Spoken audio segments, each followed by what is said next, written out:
Good afternoon. I'd like to thank everyone for taking time out of your busy schedules today to join us for this all-important webinar with Elections Canada. My name is Christopher Sutton, and I'm the National Executive Director of the Canadian Hard of Hearing Association. Before we start today's session, I'd like to let you know this session is being recorded for future playback. It will be featured on the CHHA website, so you'll be able to view it at any time. This is an interactive session, so if you have any questions, you can either ask them in the chat box below the bottom of your screen, or you can send them to events@cha.ca, and they'll be answered at the end of the webinar. Before we begin today, I'd like to provide you with a bit of background. In addition to the work that we do with Elections Canada on a regular basis, we work with Elections Canada in this series called Inspire Democracy. This is a program that is aimed at reducing barriers to voting through civic engagement and informational activities. This is a nonpartisan information we are sharing will enable you as a citizen to be fully able to participate in the upcoming election, to ask questions of candidates, and be able to be fully participant in the election process.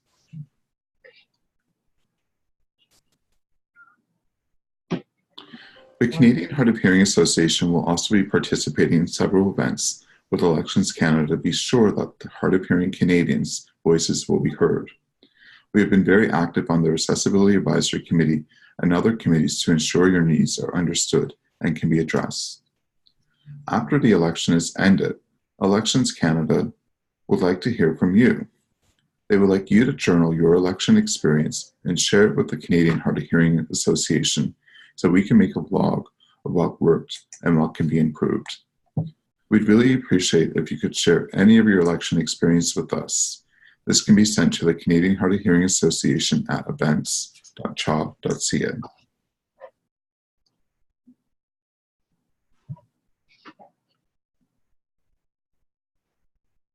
This project began in May with 2 workshops presented by Joanne at the conference in Montreal. In July, we were fortunate to have Joanne join us again and present a webinar on employment for the federal election. And today, we are pleased to have Lisa Drouillard join us to help you make a plan to vote. Lisa Drouillard joined Elections Canada in August 2014 as Director of Outreach and Stakeholder Engagement. Over the past 20 years in the federal government, Lisa has worked with a range of stakeholder groups, not-for-profit organizations, research institutions, and government departments on policy and program development. Her experience with the federal research granting councils and at Industry Canada allowed her to work with diverse stakeholders and to develop an expertise on governance of not-for-profit entities. She also served as a federal delegate to OECD, Organizations for Economic Cooperative and Development, Working Party on Biotechnology for several years, presenting Canada on issues related to research and innovation. Prior to that, she worked with the disability community to address accessibility barriers and federally regulated transportation. Thank you, Lisa, for joining us today.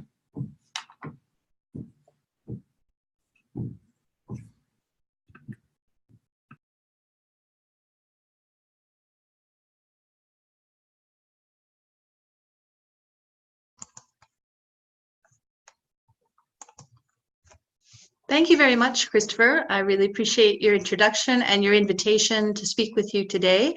As Chris mentioned, I'm Director of Outreach and Stakeholder Engagement, and we're at the period in the electoral cycle where we're reaching out to all groups that may face barriers to voting in the next federal election on October 21st, and to give you all the information you need to make sure you're registered, update your registration, know the accessibility features at the polls, and know all of the steps to make a plan to vote. So I'll just get started with our presentation.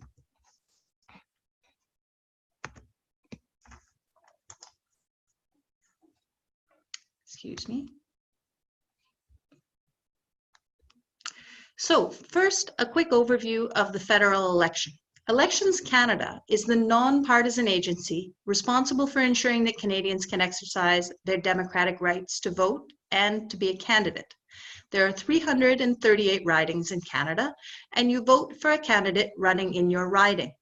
Elections Canada informs voters on where, when, and ways to register and vote in the election. And we're just now in the period of time where you can get lots of information about where, when, and ways to vote from the Elections Canada website and from presentations like this, but you can also reach out to your returning officer in each of those 338 ridings.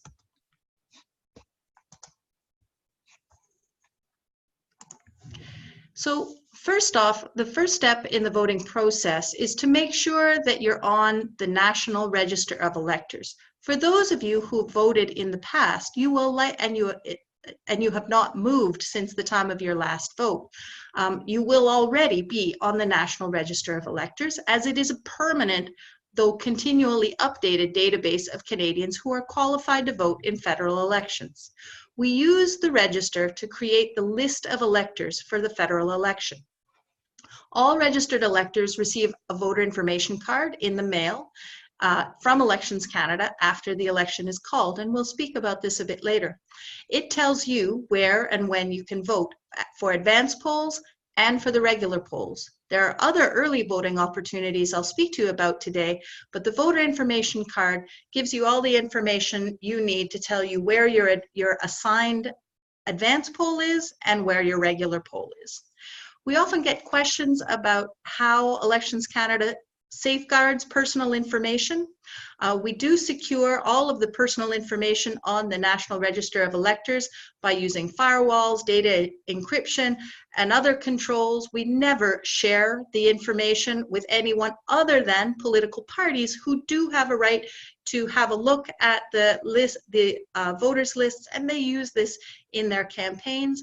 They also have been asked to develop their own privacy controls, and we work with the political parties to ensure that that information is managed appropriately. So how do you register? If you haven't registered in a past election, you can register a number of ways before you go to vote. The easiest way is to register online. You can visit elections.ca and use the online voter registration service to either register for the first time or to update your voter information. You can also get a mail-in voter registration kit by calling us at 1-800-463-6868, and we'll send you a registration package that you can mail in. But you can always register when you go to vote. Or you can register in a separate step, in a second step if you choose. If you want to register early and you haven't made up your mind about who you're going to vote for, you can walk into any Elections Canada office across Canada before Tuesday of the election day at 6 p.m.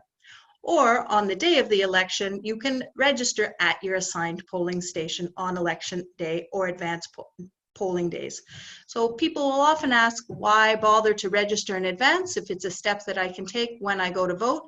The key thing is that when you register, you do get that voter information card in the mail. It's a good reminder. It tells you all the information you need. And it also makes it such that the voting process at the polls will be a little smoother and a little easier. You really only have to do one process if you're already registered when you show up to vote, if you're already registered. So as I mentioned, if you're registered, you will want to watch for your voter information card. It will be mailed within the next couple of weeks. You should expect it either the very end of September in through the first few days of October. And the voter information card will tell you where, when, and when you can vote for the advanced polls or regular polls. It also gives you some basic information about the accessibility of your assigned polling stations on election day and at advanced polls. It doesn't give you all of the information. In fact, there's quite a bit more on the website. If you punch your postal code into the website, it gives you a drop-down menu of all of the accessibility criteria of the poll. And if a particular poll is missing on some non-mandatory criteria, that will show up online. Whereas the voter information card just gives you a little signal if by chance the returning officer has had to choose a location that does not meet all of the key criteria, and you may need to make any other preparations or plans for how to ensure that the polling place meets your needs. The voter information card will give you the basic information about the accessibility of your polling place. And it also gives you the information you need to request voting assistance in advance, including language and, importantly, sign language interpretation. And it also gives you both the number and the time in advance that you'll need to know to request sign language interpretation at the polls. A key call to action for anyone who receives their voter information card in the mail is to check your name and address on the card, so that if there are any errors, or if someone else in your household receives a card and you don't, you can visit elections.ca or call the 1-800 number to update your voter information and ensure that you get another card. If you do this early enough, there is a second mail out. So having your ID ready to vote. One thing that I didn't mention in the slide about the voter information card is what is new for this election is the voter information card can now be used as a proof of address and one of two pieces of ID for those who don't have government issued ID, such as a driver's license. So let's walk through the three options you can use to prove your identity and address. The first and most common option is to show only one piece of government issued ID that has your photo, name, and current address. A driver's license is a good example. Many provinces have provincial ID cards that are meant to replace a driver's license for those who don't drive. It needs to be government issued with your name and address on the card. If you don't have a driver's license or other piece of government issued ID with those features, you can show two pieces of ID, one that shows your identity and the other that needs to show your current address and the address that you've chosen as your permanent address where you will want to vote. So a good example would be to use your voter information card as a proof of address, and another piece such as a library card, a bank statement, a student ID card, etc. There is a complete list of acceptable ID available at elections.ca, and I encourage in particular any community leaders, those of you who are helping others address ID needs, to really look through that list of acceptable ID. It's a very long list. We don't do this to make life complicated. We do it to make life easier and to make the ID rules easier to comply with. In general, we try to make sure that there are a lot of different types of ID in each of the categories so that just about everyone would have something either in their wallet or perhaps in their front hall, correspondence or pieces of ID that would allow them to show their identity and their address at the polls. But if you don't have ID, you can still vote. What you need to do is declare your identity and address in writing when you go to vote, and bring someone with you who is assigned to vote in the same polling place as you would be. So you could find this out by punching in your postal code at elections.ca, identify where you need to vote, then bring a neighbor who lives close by, who's voting at that same location, either for advanced polls or your regular poll, who can vouch for you. That voucher must be able to prove their identity and address. They have to have the correct ID, and they can only vouch for one person at a time. Now, there are exceptions to the one voucher to one elector rule when it comes to long-term care institutions. When we bring the vote out to long-term care institutions and people in those institutions need assistance in proving their ID, long-term care providers can vouch for multiple electors who they know are living in that facility. But if you bring someone with you to go and vote, it needs to be a one-to-one match. So a few more tips on voter ID. Elections Canada accepts naturally, original ID cards and documents, but we also accept e-statements and e-invoices. So when we're doing outreach, we often give out these little ID holders that you can put on the back of your cell phone or your smartphone. We do this to remind people not only to bring their ID to vote, but also to remind them that your phone can be used as a piece of ID if you have a utility bill, a bank statement, a cell phone bill with your address on it, or with no address if you want to just use it as a proof of identity, and those are acceptable at the polls. So for those of you who don't get a lot of paper mail and get those statements online, that is completely acceptable as a piece of ID. Also, very importantly, unlike the process when you go to take a flight or even when you go to buy liquor in a liquor store, expired ID is completely acceptable when you go to vote. So if you had a driver's license and you're not driving anymore, but that driver's license still shows your address where you're currently living, you can use that as a piece of ID at the polls.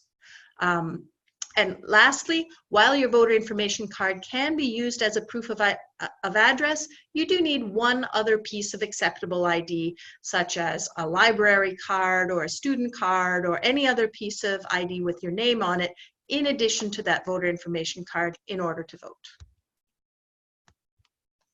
So let's talk a little bit about the different ways you can vote. And by this, we mean the different times and places.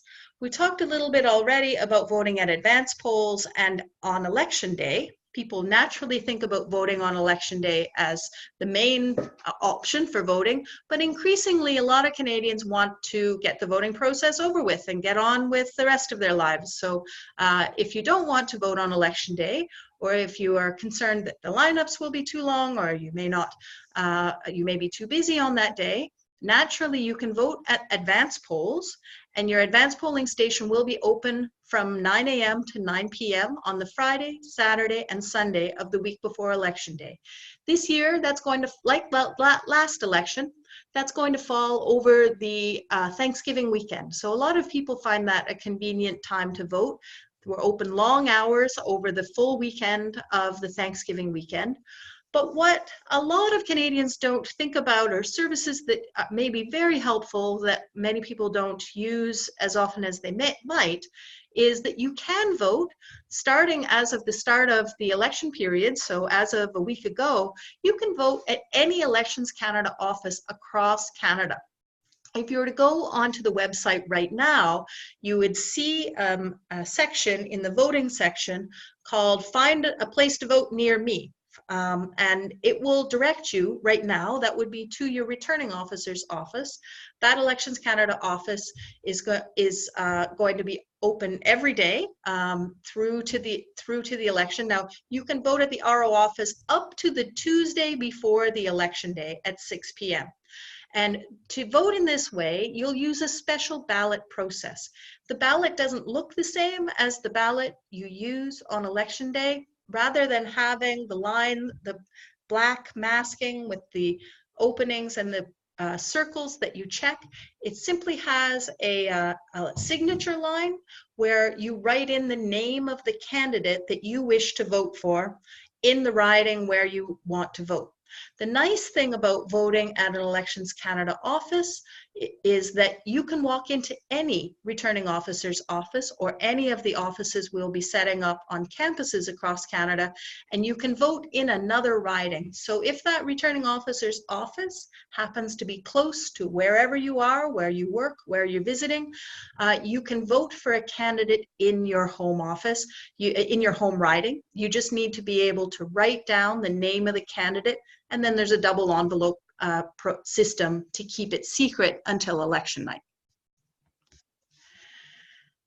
The last option for ways you can vote is to vote by mail. Again, not a service that people have used a great deal unless they live in remote areas, but anyone can apply to vote by mail by going to elections.ca, and you need to do this well in advance. At the very latest, you need to request a vote by mail kit before the Tuesday before Election Day at 6 p.m. in order to receive a special ballot kit in the mail. Though frankly, that is getting very, very late, because you not only need to receive that vote by mail kit, but then get it back to the Elections Canada office by Election Day.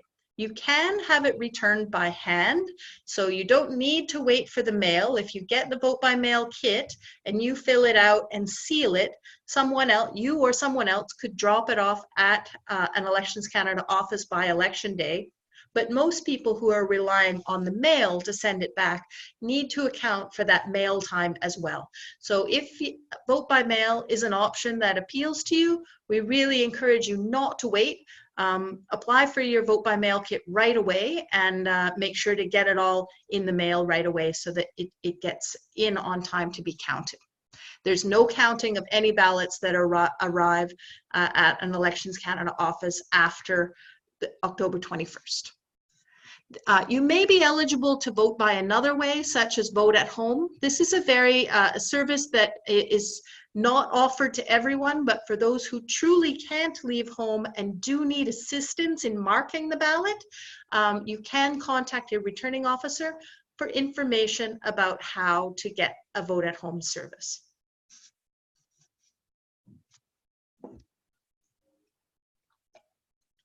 So we've talked about some of the different times and places when you can go to vote, but let's talk a little bit about where you can vote.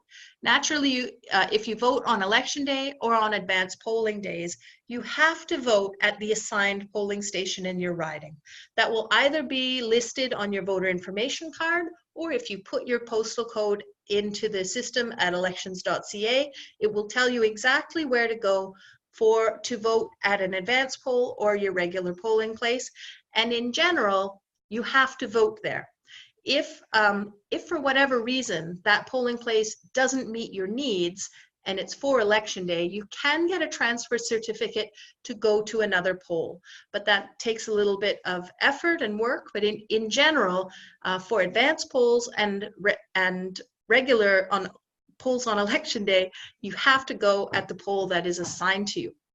Now, as I mentioned, if you vote early at any of the Elections Canada offices, or if you vote on one of the Vote on Campus offices, you can vote at any office. You need to do it early, and you just use the write-in ballot option to vote in any office for any riding where you have the appropriate ID.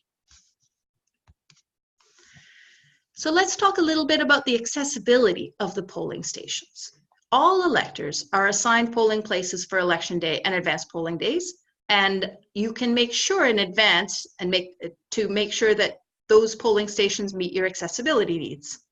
To find out how accessible your assigned polling station is, you can either check your voter information card, but it's much better actually to go to the elections.ca site and enter your postal code, and it will come up with the voter information service box. All polling stations have to meet a set of 15 mandatory criteria and 30 criteria overall related to accessibility. And the voter information service will give you information about exactly what features that polling place has. And if for any reason it is lacking in a feature that is important to you, you can call the 1-800 number or call and go through to your returning officer's office and make sure that you have the opportunity to vote at a polling place that will meet your needs.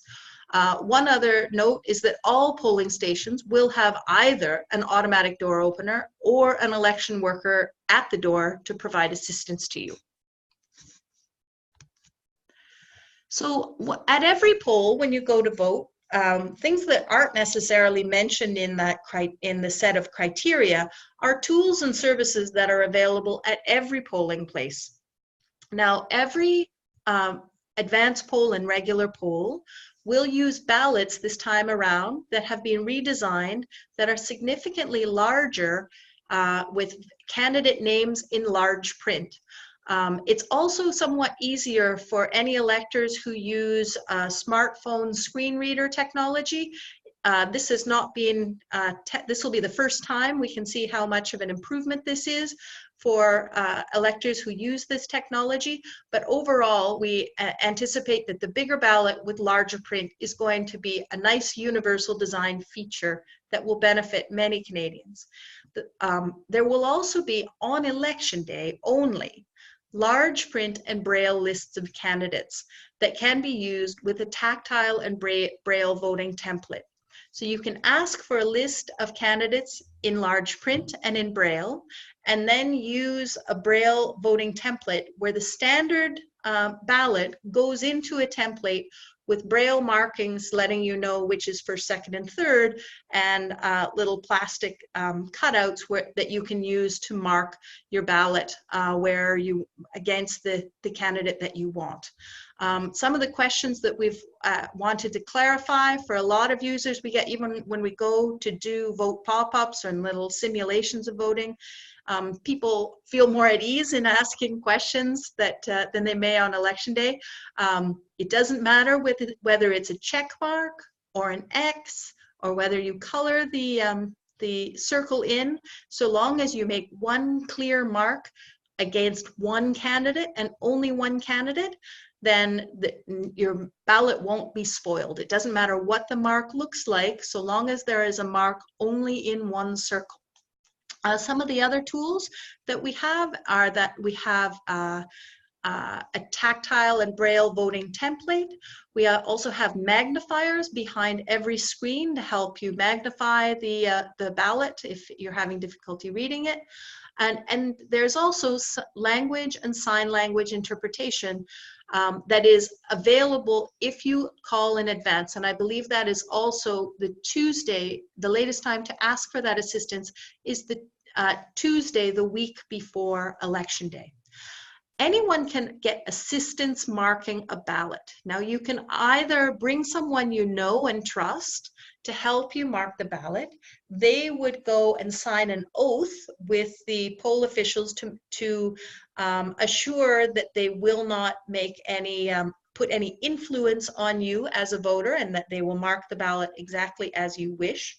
Or you can always ask an election worker, and you can make your mind up around how to do this at any time. You may be going with a family member and expecting to ask them for help, but then at the last minute, if you decide that you would rather get assistance from an election worker in marking a ballot, it's always the elector's choice.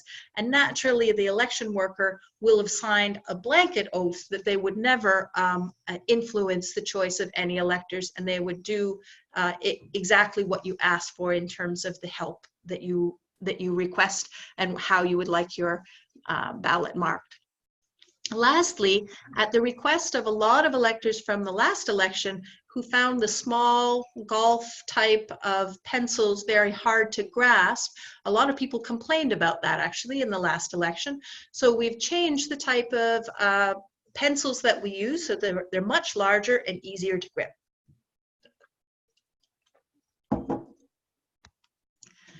So one of the other calls to action that we are really focusing on this time around, for every election, we try and do whatever we can to encourage all electors to think about all the different ways they could vote at an election. But you'll see if you follow us, follow Elections Canada on any social media, that right now our focus is very much encouraging recruitment and encouraging people to work the election. Now, there are lots of benefits from a worker point of view of working at an election. From my point of view in outreach, I think it's a great opportunity for people to learn more about the electoral system and have a lot of trust in the people who are running the elections. But also, many people can really do a great service to their community, and particularly if they're from a community that faces barriers to voting, it's great for other electors to see a friendly face and to see the diversity of all Canadians represented in the workforce at the polls. To work at an election, you don't even need to be voting age. You can be 16 years of age or older, but you do need to be a Canadian citizen, and you do need to be ready to stay nonpartisan throughout the entire time you're working the election. So you can learn more and apply to work at elections.ca, or you can just go to elections.ca and find the address of your returning officer and walk right into the returning officer's office to apply to vote, but you can also do that online. So lastly, we want to hear back from you at every stage of the process. So if you go online and you have a good experience or a bad experience in updating your registration information, or there's information that you need to help you feel that you've done the whole process properly and that it's all gone well, we would like your feedback on that. During the election and after, there is a voter feedback form that you can either pick up at the polls or that you can find at elections.ca/feedback. You can speak with an elections worker, or you can call us at either the 1-800 number or the TTY 1-800 number to let us know how things are going. So overall, we don't want people to demur or to hold back at all when it comes to telling us about your experience. As I mentioned with the issue with the small pencils, this isn't something that we would have even thought to change had we not gotten feedback through these types of feedback forms. And we like to think that a small thing like that will make it a lot easier for anyone who has an agility impairment or any difficulty holding the little small pencils. So your feedback really does mean a lot to us, and we do take it very seriously. So please feel free to contact us in any of these ways. But also, as Christopher mentioned, you can also provide feedback to CHHA as well, and Christopher, who sits on our advisory group on disability issues, can also bring back that feedback back to us when we ask the members what we can do better for the next election. So last, we've tried to share a good deal of information with you about what's happening with the next federal election and what you can do to get ready to vote. Now it's time for me to ask you for help in spreading the word. If you go to the Elections Canada site, you'll find a segment in the site called Spread the Word, and that includes a broad range of infographics, tools, videos with ASL and captioning that you can use to share within your community to make sure that everyone has the tools they need to get ready to vote. You can also get products in multiple languages and multiple formats, either through the site or working directly with me. We can follow up with Christopher or get in touch with me, and we'll make sure that we get you the information you need. There is a guide to the federal election and the list of acceptable ID that is available in multiple languages and multiple formats, and you can either reach out to CHHA to get those or call the 1-800 number to order what you need. Naturally, we're also on all the major social media platforms as well, and we encourage you to like us and share us on all the social media platforms so that you can get the official information that Canadians need to vote.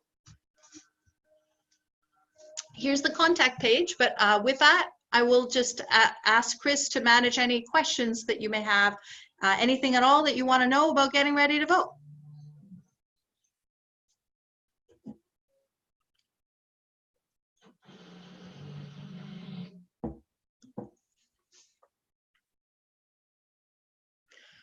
While I'm waiting for the first questions to come through, the one item that was not raised as clearly in the presentation that I'm just reflecting on now is that in addition to voting at the returning officer's office well in advance of the election, I did make passing mention to the Vote on Campus program. I'm going to raise this because it's been expanded significantly for this election. So whereas in 2015, we had voting offices on around 39 campuses, we'll be at over 100 campuses for the upcoming election. And all of the locations for that Vote on Campus service, which will happen from the 5th to the 9th of October, are all up online now. So you can find out how to use them. And you don't need to be a student. If you go past a university or college every day, it may be a convenient way for you to vote. Thank you, Lisa, for that very informative presentation today. We really appreciate it. We do have a number of questions that came in online during your presentation today. Again, as a reminder, if you have any questions, you can send them to me directly in the chat box privately, or you can send them to us at events@chaw.ca. So Lisa, the first question we have is from June from Thunder Bay. And she'd like to know, she has her mother in a nursing home, and she hasn't heard if there would be anyone coming into that home this year for the election day. Her mom has dementia, and she wants to know if her mom can still vote. She was very active in her younger days, and she knows her mom would like to participate. Is there any way to facilitate this? Sure. So I mentioned the vouching provisions for long-term care institutions. So that gives a hint to the fact that we do send returning officers or poll officials into many long-term care facilities, either to do vote by special ballot or on election day by mobile poll. What I would suggest if I had a family member who is in a long-term care facility is you can go one of two ways. You can either ask the long-term care facility which type of voting service they have asked for with the local returning officer, or you can go to the site, connect with the returning officer and find out the list of institutions that will be offering services to long-term care institutions. Generally with long-term care institutions, it's a mobile poll service that goes out on election day. In acute care facilities where you may have more people who actually live in different ridings but don't reside there all the time, this happens by a special ballot process that goes out before the Tuesday before the last election. So if you're not sure whether or not the institution your family member lives in is going to be part of one of those mobile poll or special ballot poll services, you can ask either the institution or probably best to contact your returning officer. And if they haven't planned mobile poll for that facility, it's not too late for them to do so. You can help a family member as well in making sure you can facilitate the process as well if they have any ID that proves their identity. As I mentioned, long-term care facilities do have the opportunity to vouch for multiple electors, but it's also empowering and helps your family members who are voting much in the way they may have voted in a past election, if you can bring them whatever they may need to assist them with the process. Thank you, Lisa. We have a question from George from Regina, and he asks, is it true that I can vote at any polling station in my province? At the last election, I was out of town on election day and I forgot to vote in the advanced polls. Could I vote in the city I was in at that point? So for the federal election, in general, the answer is no. And where was the caller coming from?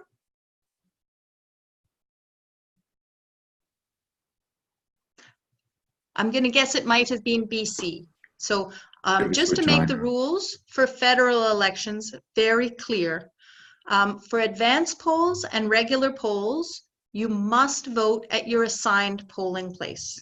In some provinces, including in the province of British Columbia, in only the last election for BC, they introduced vote anywhere, where you could walk into any polling place, either for advanced poll or regular poll, and vote regardless of your riding. This is not the case federally. And the reason is it's a big country and we count all of the ballots on election night, and Canadians expect us to have a result on election night. So it's more challenging to get the ballots counted in the right ridings if we let people vote at any polling place for advanced polls or for the regular polls. What I mentioned earlier, however, is that if you vote in an Elections Canada office before advanced polls and before the Tuesday before the election day, if you vote on campus or if you just walk into any returning officer's office in the country a good week before the election, then you can vote outside of your riding. But if you are voting at the regular polls or the regular advance polls, you have to vote at your assigned polling place. So for those who travel a lot, Figuring out a way to vote at the returning officer's office, or if you're near any university campus between the 5th and the 8th of October, doesn't matter where you live, you can vote in those locations. But for regular polls and advanced polls, you must vote at the one that is assigned to you. Thank you, Lisa. We have a question from Marilyn from Calgary. She asks, what if I say information on my voter information card incorrect? Can I get that updated when I go to vote? So you have two choices. Just like you can register when you go to vote, you can update your registration when you go to vote. Make sure to bring the appropriate ID, either one government piece or two pieces showing your address and identity. You can update it at the polls.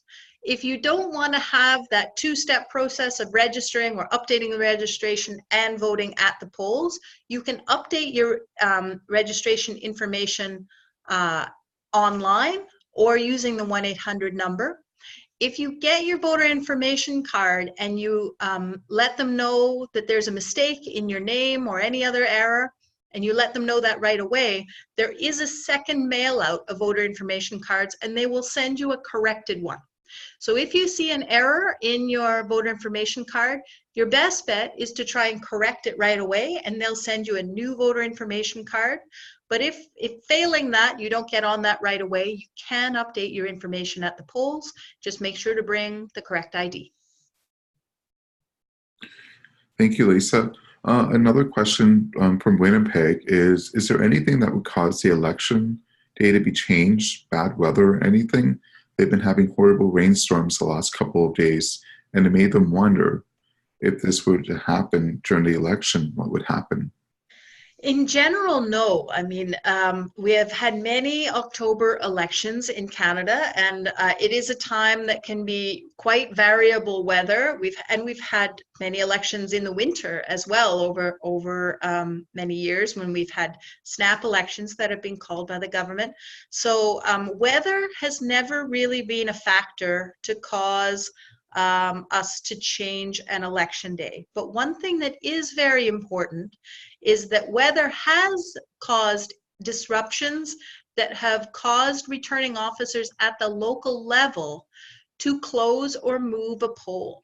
So if, for example, you're in an area that is hit by an extreme weather event, and you know that poll down the street is maybe behind a flooded road or what have you, or in an area where the power lines are down or whatnot, it's not a bad idea to either call the 1-800 number, or if you have internet access or on your smartphone, go to elections.ca, and any changes to where those poll locations are for your assigned polling station, if for whatever reason there's a last minute change, it will be posted, and you can get that information from the 1-800 line as well.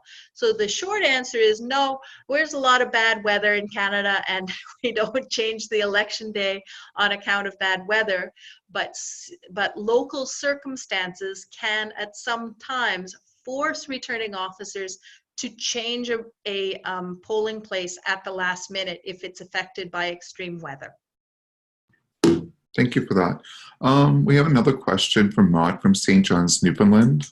She wants to know more about accessibility. I know that you're saying polls are going to be fully accessible, but the information refers to sign language interpretation. I don't use sign language, and I have a horrible time trying to hear people in a large room where the polling stations normally are. How can I be sure if I go to a polling station and I need to ask a question that I can get some help in a quiet room where I'm able to communicate with someone?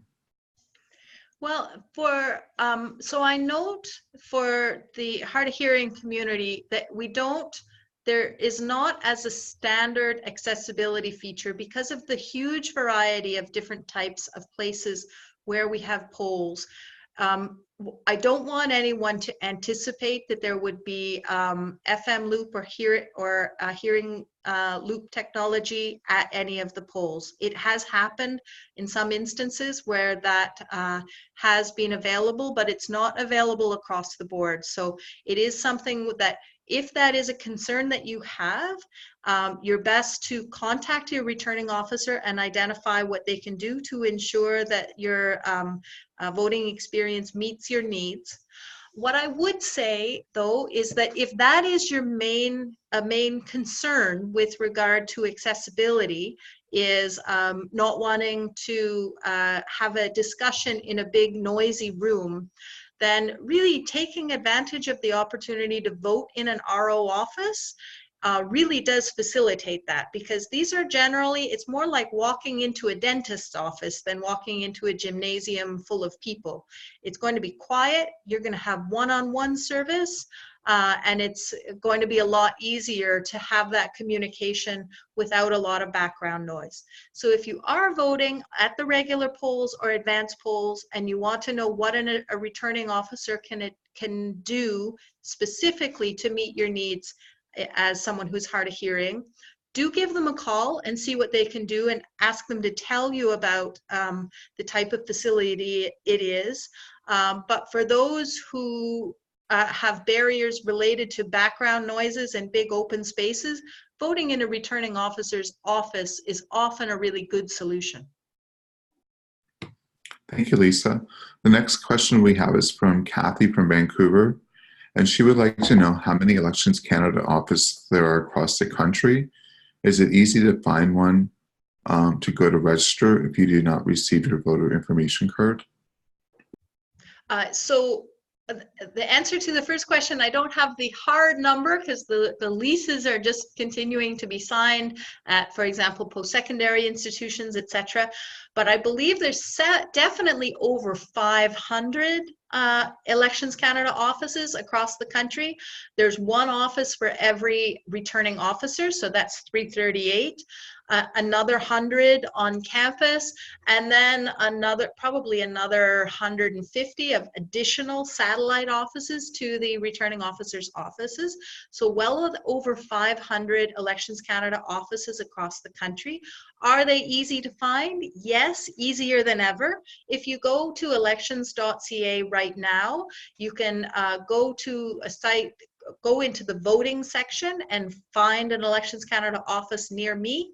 Find a place to vote near me, and it will pop up. If you share your location information, it will pop up with a map, much like you'll find in different retail providers and whatnot, that shows you all of the places where you can vote or update your registration on any given day. This is available right now, and it will give you the locations of your returning officer's office, an assistant returning officer's office if there's one near you. If you live in a bigger city with multiple ridings, it will give you multiple returning officer's office. And for anything that is happening now up until, say, a week before the election, you can go into any one. You can go into a returning officer's office that is not in your own riding and update your registration information and vote while you're there too. So that information is now available in a Google Map type of service at elections.ca. And as the offices open for Vote on Campus, those will pop up too. And as I mentioned, you don't need to be a student to make good use of those Elections Canada offices. They can take care of any of the services you may need related to registration and voting. Thank you. We have a couple more questions, but just a reminder for those on the webinar, if you have any questions, you can send me a private message in the chat box. You'll see the chat function in the bottom of your screen. And from there, you can just select two and just type the question in there. Alternatively, you can send an email to events, events, @cha.ca. The next question we have is from Susan from Toronto. What happens if I don't receive a voting card? When are they going to be mailed? Okay, so the voter information card will be mailed the last few days of September through to about the 6th of October. So the very end of September through to the first few days of October is when you should be looking for your VIC, as we call it, the voter information card, in the mail. You're always welcome to follow us on social media as well at all the days when people should be expecting to get their voter information card in the mail. We'll be tweeting out or using social media to remind people to look for it. But for anyone who doesn't get a voter information card, or if they're not registered, or if they got the voter information card and it got lost or recycled, you can always go to elections.ca and just put in your postal code, and it will give you all the information you need to vote, either really early at the returning officer's office or on campus. It will immediately show you your assigned advance poll and your assigned polling place, and all the accessibility features of all of those. So the elections.ca site is a pretty powerful tool, and all you need to do is put your postal code in there, which it's the very first thing you see when you open up, is that field where you put your postal code in, and that will give you all the local information you need to vote. And whether you're registered early or not, you just bring your ID in and you'll be ready to vote. Thank you. The last question we have today is, unless someone says it's an email, is from Louise from Halifax. She says that she attended the last webinar on employment during the election and wants to know if you're still looking for people for these positions. Yes, by all means. We are still boosting registration. You can recruitment rather. So you can either apply to vote. Still talking voting. You can apply to work online at elections.ca. There is an online application there. But I know, because my daughter just did it this week, she just walked right into the returning officer's office, which was on her way to school at university, and she walked out with a job for during the advance poll. So it's very easy to apply to work online. But if you want to know exactly when and where you're going to be working, a really good way to do it is to walk right into your returning officer's office, ready to apply for a position, and then there won't even really be 2 steps involved, and you can get yourself recruited for a position to work on election day or advance polls or some of the other positions that they have available. Well, thank you so much, Lisa, for joining us today, and we hope that this really provided everyone with good information on a better upcoming election and how you can fully participate in it. Just a reminder that we've been working with Elections Canada for several years now, and we want you to journal your experience in the upcoming election. We want to know what your experience was, good and bad. We want to know what we can do to improve things, and we want to continue this dialogue. So please send your comments and your stories and your experiences to events@cha.ca. And after the election, I'm sure early in the new year, we'll be meeting with Elections Canada with other stakeholders from across the country and talk about our experiences, and really to be able to make sure your voices are heard so we can continue to improve this process so all Canadians have access to the election system in a barrier-free way. Lisa, I'd like to thank you again for coming out today and spending your Saturday afternoon with us, and for all your great information. Thank you, everyone, and have a fantastic weekend. Thank you, Christopher.